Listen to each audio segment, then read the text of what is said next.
last 4 years, there are 18 satellite reforms has taken place. Connectivity is the main backbone at that point of time when the nations are at war. That is the time you need information on the go. 3 satellites in orbit are more than sufficient to cover the entire Earth. I'm looking for an Elon Musk in India. And that means that kind of technical caliber and deep pockets.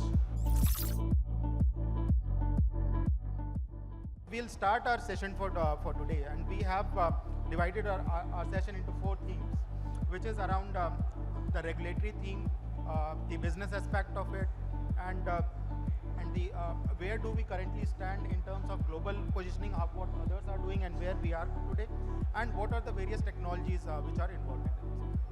So maybe, sir, I'll take the liberty to start from you, sir. So you have spent a lot of time in defense sector, sir. So what do you feel about Satcom? How can it help the defense forces in the country in having a better connectivity and its impact, sir? So I'll start with where do the defense forces use SAT communication. You know, there are many areas and most of the places where the defense forces are deployed, be it in Leh or Leh Ladakh, be it in the northeast, or maybe in Andamans, or in the high seas where our navies are. There is an issue of connectivity. There is an issue where terrestrial communication does not or is not able to provide seamless communication to us. So here, satellite communication is provided presently by the means of GEO. But like I told you, there are issues of latency, there are issues of capacity. And now in the future, we are looking at low Earth orbit constellations providing that. So yes, the primary means of communication for war fighting in India continues to be terrestrial communication, radio communication. Be it by the aircrafts, be it by the ships, or be it by the land forces. But now in future, when network connectivity is becoming more and more important, more capacities are required. And if India as a military power has to have capability and has to have capabilities beyond the Indian borders, SAT communication becomes a critical thing. Now from here I will just tell you what is the leading nation in the world, America, doing. America has worked out what they call the Star Shield, and it has 7 layers of satellite communication, or the whole system which they have. The basic layer is ground stations, receiving stations which are on Earth. The next layer is of satellite communication on the low Earth orbit, and all satellites form a web in space at 500 kilometers to below 1000 kilometers, where inter-satellite links by laser communication, they provide a web of communication which can provide communication to the ground and amongst themselves. Then the next layer over that today is the layer of ISR, which are satellites for remote sensing or satellites for surveillance. A layer above that is a layer of where edge computing devices would be there in future, and beyond that they have even an emerging layer. So they have worked out 7 layers, and quite a bit of it will most probably be supported by Starlink. So in future, for the defense forces, it is the integrated space shield which will be required. And sir, maybe if I take liberty to ask one more connecting question from you, from defense sector to coming back to the rural population, sir.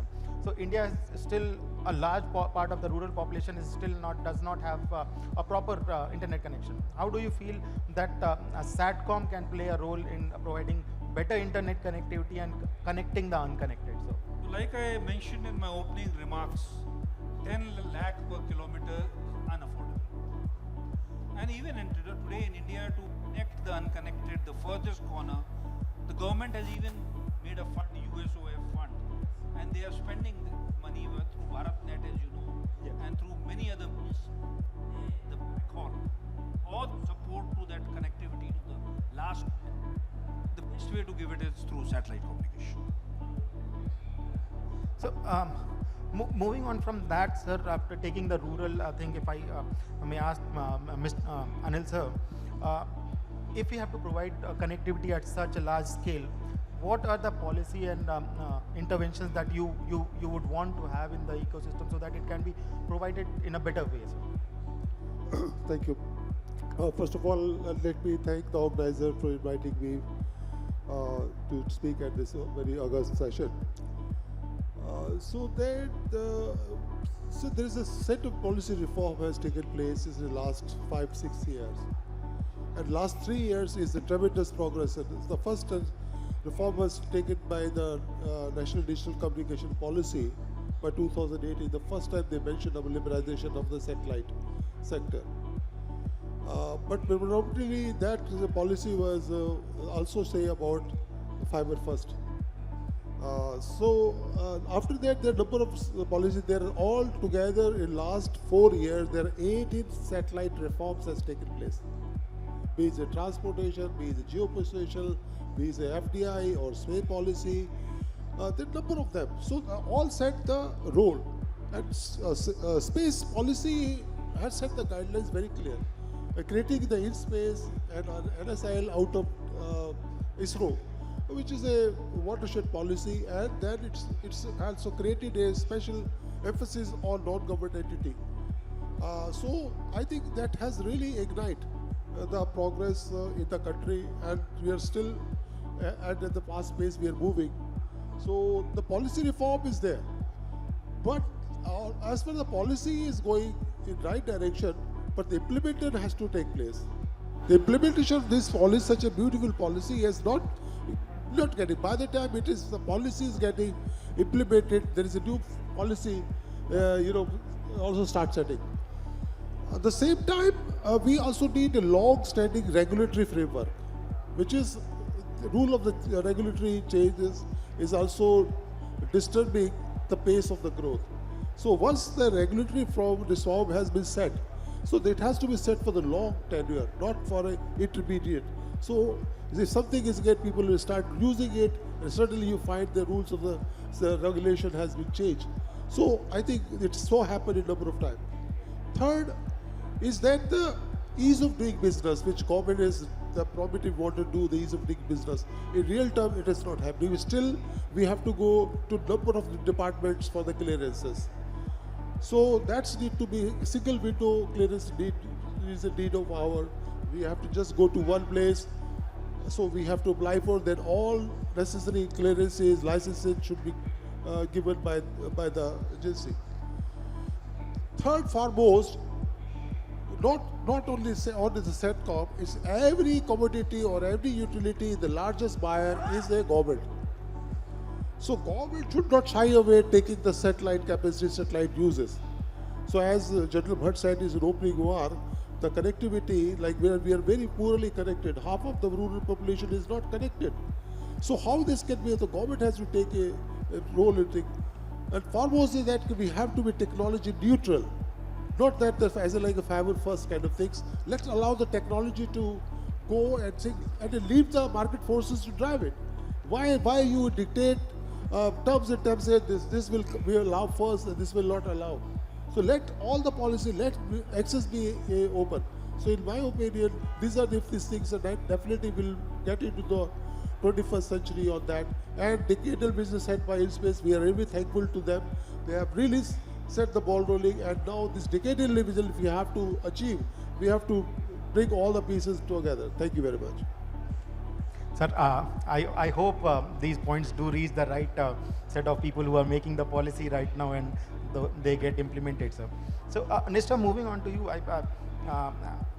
OneWeb is doing a lot to digitally connect people and digital inclusion via the LEO satellites. And so, what do you feel? How can the Satcom work with along with the existing territorial networks to provide better connectivity, and in particularly, we can say, let's say, since we are talking more about defense in this particular theme. So how can it complement the existing terrestrial networks to provide better connectivity to defense forces? Perfect. Thank you, and let me start by saying many congratulations to the organizing committee for putting up such a wonderful show and for 3 decades of successful event.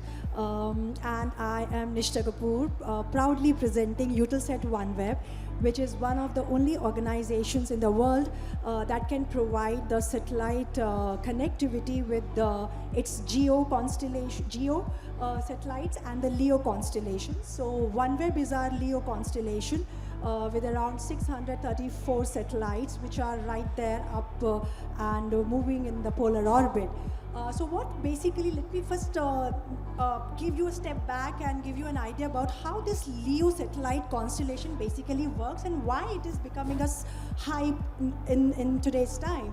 So LEO is basically at a low Earth orbit. It stands for low Earth orbit, which is at a 1200 kilometer of an altitude from the Earth. So what it does is just a physics basically, that it reduces the latency, which is the most important and a critical point, and it increases the speed.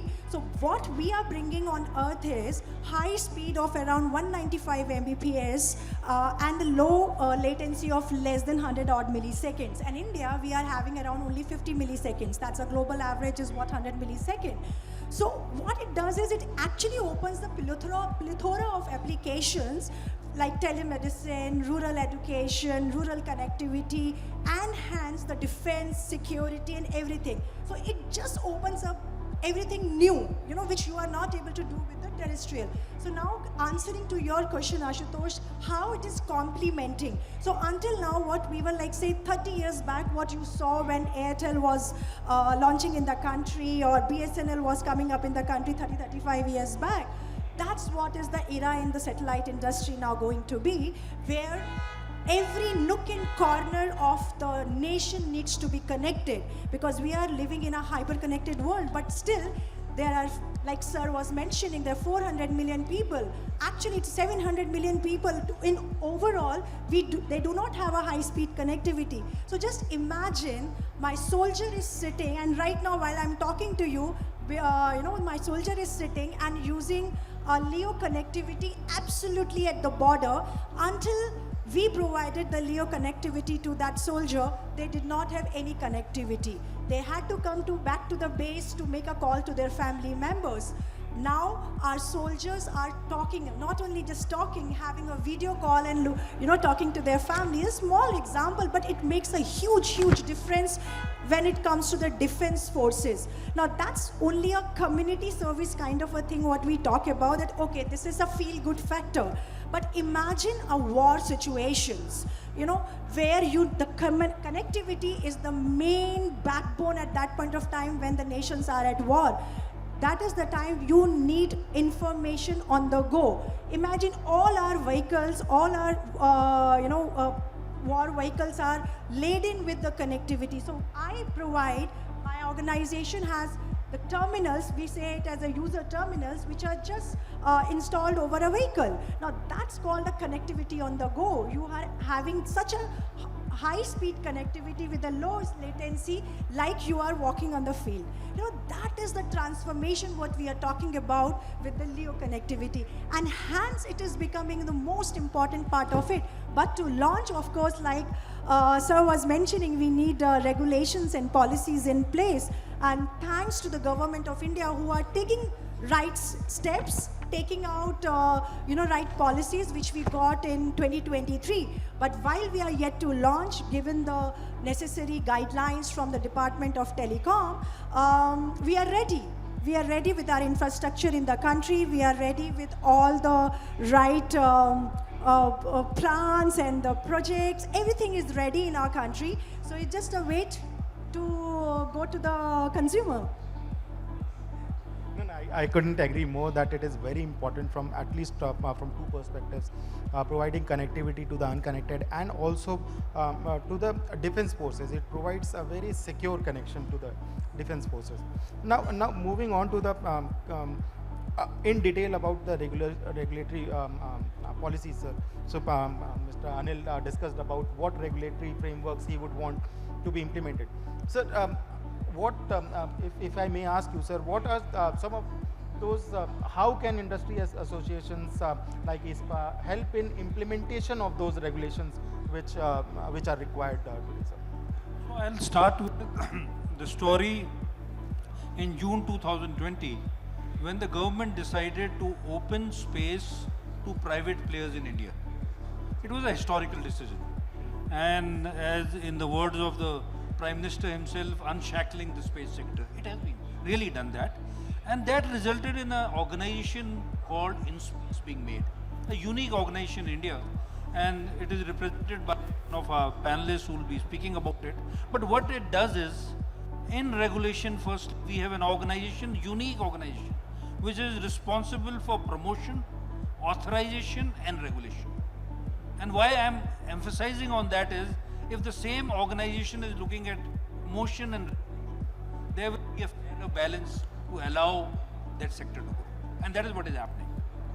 And we as ISpA raised around the time, in fact, in space was not formally raised at that time, that activity for making the new space policy started. And let me tell you, I have been in the government for long. I have not seen such one-to-one interactions with industry to roll out the policy which was made. And today's India's space policy is as far as it could possibly be in the world, which allows private players to do everything possible in space, including making a colony on the moon or doing asteroid mining. So that basic regulation has come in and it was followed up. We wanted more. We wanted a more liberal FDI. Previously, the FDI was limited in the domain of space. Today, it varies from 100, by automatic route, by no permissions, from 100 to 74%, 51%, depending on which sector it is. The FDI has come in. Then even in the telecom bill, a special privilege has been given to the space, because spectrum now to space is being allocated by administrative means. And there's huge logic to it, which the government has done, because it is a global practice. And we had to harmonize our practice, which is very different from the way terrestrial communication is allocated, which you are well aware of. And very soon, even for giving more money to the private sector to be able to develop in this domain, PPPs are now being worked out. That is public-private partnerships for making constellations, for Earth observations and for communication. So all what the ground is there is being provided by the government. Yes, one pain point which is there, which people do talk of, and the reality is single window clearance. But in the words of Chairman in Space, he is our single window. And let me tell you, at many times, he walks the talk. We had one of our new startups having a spaceport. Their spaceport came in ISRO's location seamlessly for that new startup. So, Bhavesh, taking cue from what sir mentioned about spectrum allocation, sir. Licensing and spectrum allocation have always been a tricky subject.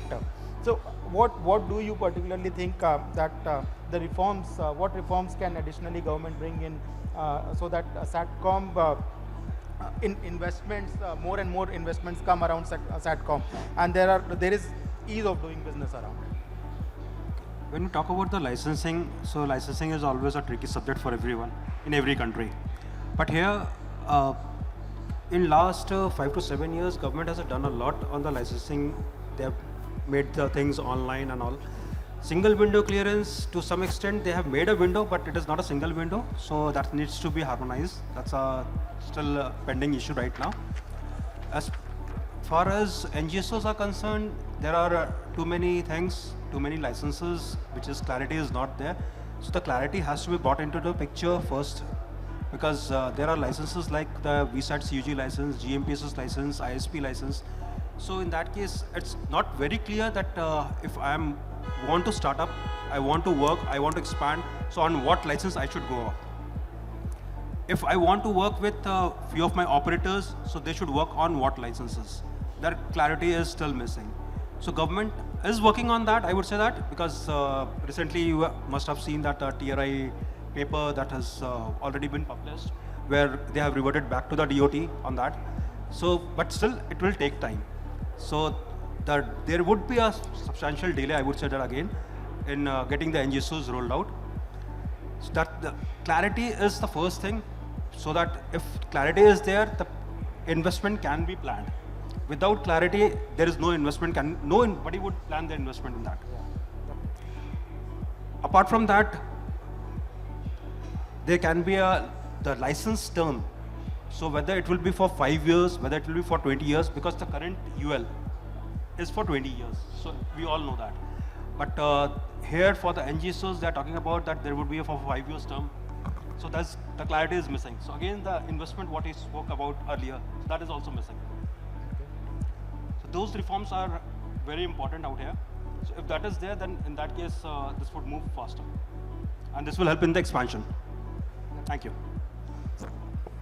Levin sir, you have experience in establishing or developing Kerala space. So what do you feel, how can regional space parks or tech parks play a role in enhancing India's Satcom capabilities and bringing in the best of the global capabilities in India? Thank you. Thank you for this wonderful opportunity and a great show by the organizing team. I think session chair has given the true picture of what exactly we are aiming for. We are trying to connect the unconnected population, which is happen to be a very large chunk of the population. So here, when you have the Satcom capability, which can reach to any corner of the globe, we should be able to capture that opportunity and give services to the remote citizens. So here, whether the Satcom services, they can give the services at affordable cost to the poor rural population. There is a question mark. So I think there is a possibility of having a hybrid system in which the Satcom plus a local area terrestrial network, which will give you the services to the rural population at affordable price. There, the space park kind of institutions have a major role in promoting the industries to set up the ground stations for the local community and the network providers, terrestrial network providers like we have the Kerala fiber optic network in Kerala, which can be engaged to give the local area network services and extend the services at affordable price to the rural population. So we have a great role to play. It will be good for the industry, good for the remote population, so far not connected. Thank you, sir. So, ma'am, sir has been very supportive of InSpace. So, we would like to know more about what is InSpace is doing to promote the startup ecosystem in the Satcom space, and so that it is not just today we hear only about a few global players. How would Indian startup ecosystem compete with them? Thank you so much for the question. And Satcom per se, before I give the answer to this, Satcom does not need any introduction. We all know satellite communication, how it is touching everybody's life. You know, starting from those days, just now I think our chair mentioned that 3 satellites in orbit are more than sufficient to cover the entire Earth. This concept was given off by a science fiction writer. It was his vision. Somewhere in 1940s, he wrote about this in a World Wireless magazine, and from there people picked up that what he is saying is making sense. And then came your Sputnik 1 satellite, 1957. That was the turning point for humans. Then we saw Syncom, the first communication satellite launched by US. And then there was no looking back. 1960s, we saw some overwhelming times, you know, when Tokyo Olympics opening session was broadcasted through satellite globally for the first time. It was as good as when Elon Musk tweeted from his Starlink, and we all were so excited to get it. And today what we are talking about is the satellites will reach and talk to my handheld devices. So understand, this is a tectonic shift which has happened from 60s to today. And it has brought in lot of issues as well. Issues related to interferences, issues related to orbital slots are becoming congested, the space situational awareness issues, the debris mitigation issues, the biggest of all, the environmental risks, and the cyber security problems which are coming our way. And that is where somewhere in 2020, Government of India announced the space reforms, and InSpace was born. As our chair mentioned, InSpace is a very unique single window organization which is into enablement, hand-holding, guiding, supervising, promoting, and authorizing the space activities. Now all these roles, if you see, they are so conflicting. That's where InSpace has got 3 different directorates who takes care of their part. So I am coming from Program Management and Authorization Directorate. And our prime job is authorizing and supervising the space activities. So we are, as on today, if you ask me, my directorate is handling more than 600 applications from various startups. And what we are doing is, we are trying to give them, as a regulator, a very transparent, a very predictive regime so that they can make their business plans on it, and ease of doing business. I think this is what you can ask for from any regulating agency. The NGP, the norms, guidelines, and procedures, if you go through InSpace website, it is uploaded there. It's a 100+ pages document, a very transparent one, which actually mentions that what is the process of authorization, what types of conditions and credentials will be seen, time-bound authorization, and what are all the space activities that should be authorized, and guidelines of each and every activity is entailed there. It also gives you the sample application forms and the certificate at the first place, which you will get if the authorization is granted to you. So even before you start anything, you know what you will sign with InSpace and what are all the things you have to abide to. So I think InSpace has come up to this, that we are extremely transparent and extremely friendly to the industry, because the whole and sole motive is to bring India at a very significant position in the global space industry, and we all are working towards it. Now, what InSpace is primarily doing for the startups is, from Satcom perspective I'll talk about, we are making them, we are giving them a good access to the orbital resources. Orbital resources are the prime and the foremost thing which any Satcom operator will look for. So what we are trying to build in is, very recently InSpace came up with an announcement of opportunity. The only criteria for that announcement of opportunity was that you should be an Indian company with an Indian management and control, not a subsidiary of any foreign party. So what they got was unutilized ISRO filing. It was made by ISRO, but it was unutilized. We gave it to the a prospective Indian operator. The beneficiary has already been declared. It's in public domain. And now that beneficiary is making a communications satellite for that orbital slot. So this is the change what InSpace brought. The another thing is, this is just the beginning.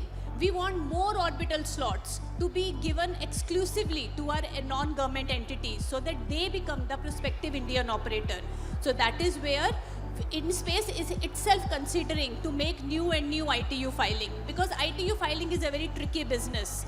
Only people who know ITU will understand what I am talking about and where I am coming from. So InSpace is considering to make some ITU filings exclusively for the NGEs and nobody else. It will be given in a transparent manner, announcement of opportunity. Whosoever wants to come in, take it, make the satellite and make us proud. So all these and how we are, now we all know that India is being served both by Indian satellites and by non-Indian satellites. It's a very thin line. If you understand, we don't want to deprive country from the satellite capacity. At the same time, we don't want to give entry to lot of non-Indian satellites so that they just take over the sky and there is no perspective left for an Indian operator to come into business. So InSpace is very mindful. We are doing the demand analysis. We have already done this some 8-9 months before, and the report now. What we have done is we have analyzed the demand, because when we opened our doors to give the authorizations in 2023, we saw a lot of non-Indian applications coming in, and then we took a pause. We were taken aback. We thought we have to look for the demand. We should not become a country where all the capacities are dumped upon, and because it will not leave any scope for the startups per se. If somebody thinks of becoming an Indian satellite operator and giving the Satcom capacity, you should have that scope. So for that reason, we have undertaken a demand analysis so that we can give the capacity, we have undertaken the demand analysis so that the supply should not overshoot the demand. No, I couldn't agree more. One of my customers was looking at getting some licenses, and the process was so transparent and well documented that they were able to do it by themselves, and they were very appreciative of that. And it's all online from day one. Yes. We have a InSpace digital portal where all the applications are uploaded. Yeah. So, sir, countries like US, China, European Union, they are doing a lot around the LEO constellations, PPP in space sector. What as a country, as a nation, what could we do or learn from these countries so that we don't go the same learning path, but we are ahead of that? So I would start with, there's a very common question asked to me, what do you do in the Indian Space Association? So what I do in the Indian Space Association is, I'm looking for an Elon Musk in India. And that means that kind of technical caliber and deep pockets. And let me tell you, in India, we have young entrepreneurs who have capability and caliber equal, if not better. The problem and the challenge is deep pockets, and very soon one will find one with deep pockets also. So what I'm saying is, space is one domain. Thanks to ISRO, thanks to 60 years, we as India are at a level which is, we are as good as anybody in the world. Be it technology, being able to make satellites, being able to make rockets, being able to put the whole system into place. And Chandrayaan-3 was a proof of that. And that rubs on and goes over to the private industry also. But if we are only talking of sat communication, we are a bond behind. And we are a bond behind because Eutelsat OneWeb already has 640 satellites in space. Starlink has 7,000 satellites in space. Kuiper by Jeff Bezos will be having his satellites, about 3,000 satellites, in the matter of another 2 years. I'm talking of low Earth orbit constellations. As far as geo goes, there are many companies, and even ISRO has had a good large number of satellites, providing capacity in India. Yes, it was not adequate for India, and that is why what the previous speaker said, some capacities had to be taken from other places. But in LEO, the only advantage here we have is OneWeb has a large percentage of ownership of an Indian owner. And that is why they came into India, and they were supposed to provide services 2 years back. But this opportunity has been lost. There has been opportunity cost, because for the last 2 years they are waiting for the regulations to finally give them all authorizations and spectrum. They've got all authorizations, but the final thing, how much will be charged for the spectrum, is waiting to be decided. Such opportunity costs in these high technology ends are bad for industry, bad for the nation. And that is the only gap in regulation which one would look and always ask the government to fulfill. Technology is moving very fast. You can't make decisions in the previous what you could do 5 to 10 years back. They have to be much more faster for things to move forward. So coming back to you, Nishtha, I think end of the day it will boil down to the commercial point for both the broadbands, be it Satcom broadband or existing terrestrial 4G, 5G things. So how do you think both can coexist, and which are the sectors which will be the most impacted sectors by introduction of Satcom? Yeah, I'll take this question, but I want to add to what Lieutenant General Bhatt was mentioning, that there is a cost to delay. When companies like ourselves, and I want to share the story which everybody would be proud of.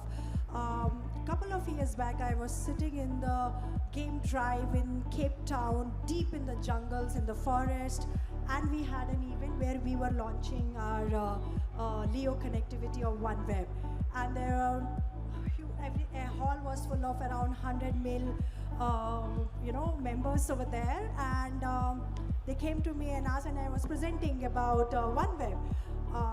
One of the gentlemen came and asked me that, where are you from? I said, India. His pat reply was, oh, Modi's land. First, he was surprised that a girl from India is sitting right there. And then I was, but the recognition was the Modi's land at that point of time. I'm talking about a couple of years back. He was from some Rwanda.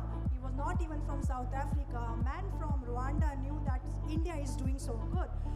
And there is an unfortunate bit of it, because this company has the biggest shareholder as an Indian. Our very own Sunil Bharti Mittal has invested, and he is the single largest shareholder.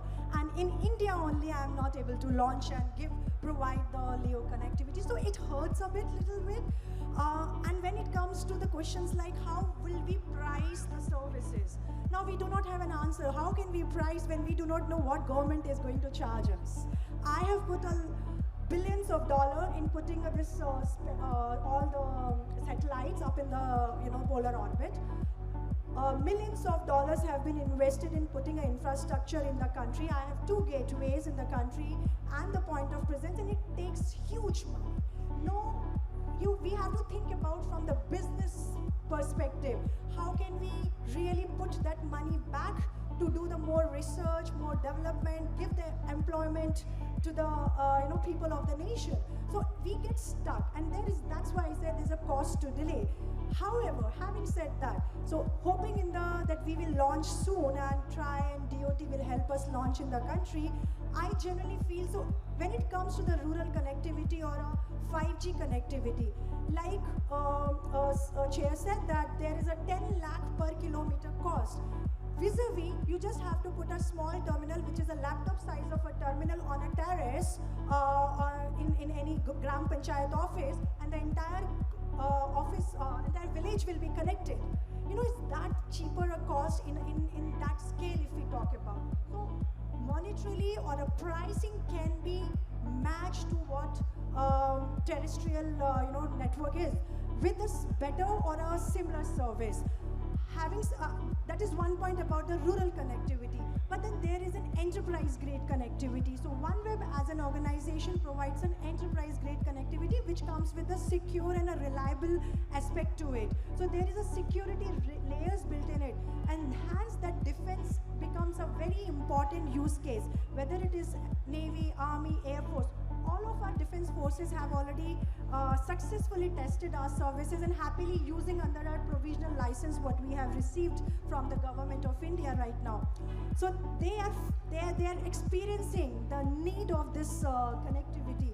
So pricing 5G connectivity, it is basically bridging that gap. It's not competing, but it is being there together where you cannot take the fiber. Please bring the OneWeb terminal and give the connectivity. Okay. So you didn't get into that trap of answering that question, which all news media outlets are doing right now. But moving on, ma'am, so orbital location we believe is the most important thing in this Satcom ecosystem. So what is InSpace doing to manage the orbital locations, and how do we go ahead about it? So InSpace has been given a mandate in the ISP that we have to judicially balance the orbital resources between the government and the startups. So as I have already said, we had one announcement of opportunity, which is just the beginning. We are considering to have more. There is one more route which InSpace has taken now. If you are a non-Indian satellite operator and you want authorization to be beaming and operating over India, then we give you an option. We give you an option that you bring your satellite operations under the Indian administration, ITU. And if they agree, then their proposals are prioritized, they are taken up at a faster pace, and we make sure that they get through all the authorizations and other regulatory things. So this way, because this arc of 36,000 kilometers is completely choked now, and especially over India between 40 to 120 degree arc angle, it's there is no orbital slot which is vacant or the clean frequencies are available. So we see it as one hope that tomorrow, even if that non-Indian satellite operator winds up their business from India because there are no more business opportunities for them, the orbital slot doesn't go back. It stays with the administration, and that's where you can encash on. So these are all some clear initiatives from InSpace which we are taking to make some real estate in the sky. So, coming back to your experience in Kerala Space, ma'am mentioned what work InSpace is doing to promote startups. So what or how can India foster an ecosystem where startups and other players, small Indian players, can come into play in small businesses like the small satellites or ground stations? What should be done on that? I think the discussion, it is very clear. The Satcom is going to be universal with the capability to provide direct-to-device communication across globe, anywhere. So under such a situation, definitely there is a need for a Indian satellite constellation having capability of high throughput capability and multiple capabilities like the communication or broadcasting or the earth observation, etc. So such a constellation requires large number of satellite systems in the orbit, where the startups and established companies can join together with the government, taking the lead in establishing such a global communication system fully owned by India. So that will also strategically, that also is very important. If you see, we have to rely on this communication system on challenging times also. So that way, when India is moving forward economically and politically as a superpower, we also should have our own network system which cannot be compromised or given away during the times of difficulties. So such a system will definitely give enough opportunities for the startups and for the non-governmental entities, and the government agencies will provide the necessary lead and support. So that's the way I feel how we can move forward. So Bhavesh, Nishtha just mentioned about both the models, direct to customer as well as enterprise based model that OneWeb is doing.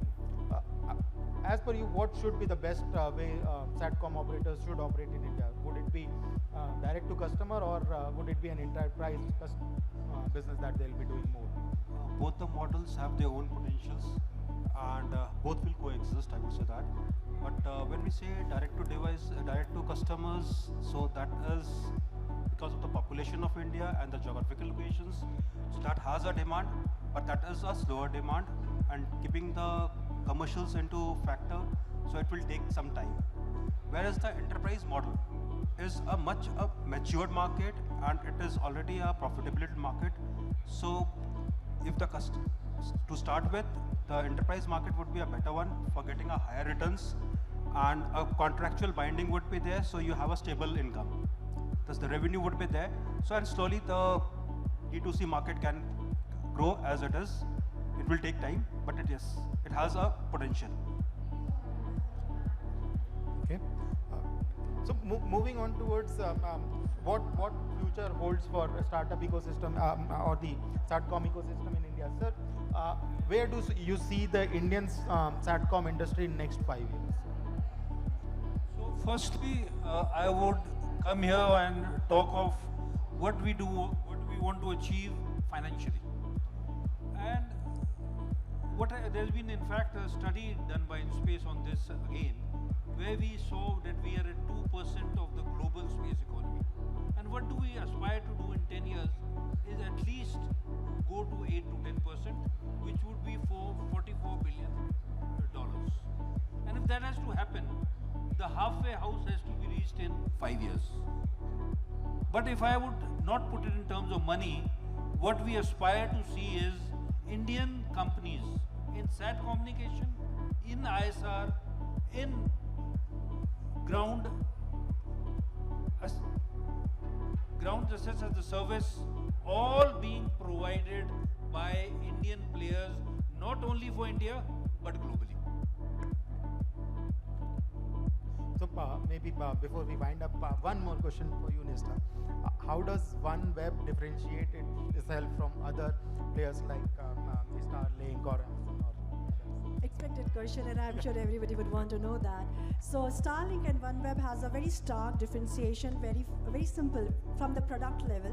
They are a broadband open connectivity, internet connectivity provider, basically, without any SLAs, without any class of services. Vis-a-vis OneWeb, which provides an enterprise grade, where we have a class of services defined and high speed and low latency connectivity. So essentially, it is a secure, reliable network what OneWeb provides vis-a-vis open basic home broadband what Starlink provides. And of course, Starlink is more of a consumer grade services, like you asked in the last question that do we need a retail? Yes, we do need a retail to massify. But as far as OneWeb is concerned, this is a more reliable for enterprise, for defense, and any critical applications which government would want to drive for the secure nation. In the times what we are living in, I'm sure government would want to have their own connectivity. So here comes the OneWeb, if this answers your question. Yeah. So thank you, panel members, and I'll just take, we are running short of time, so maybe in 2-3 points I'll summarize our discussion today. So one point that came up was Satcom does have a potential in India, and from what you mentioned, sir, moving on to from 2% to 10% of the global ecosystem, definitely it has.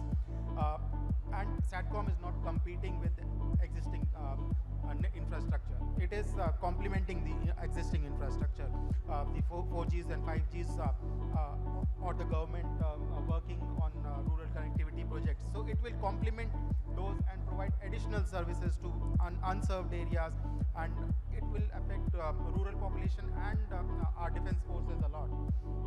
And then cost of one point that came up was about the cost of satellite and all those things. Definitely with the economies of scale that we have in India, it will be going down substantially. And Nishtha didn't get into that to compare the price modeling, but I think it will definitely not be as high as what is being mentioned today, sir. And then the best way to proceed ahead is around the hybrid models of Satcom, 4G, 5G, fiber. All will coexist and move ahead. So thank you everyone. Thank you for joining. Thanks a lot. Thank you, Ashutosh. Thank you to the panelists. Thank you to the chair. May I request you to also present the mementos to the speakers. So we'll start with our chair of this session, thanking Lieutenant General A.K. Bhatt.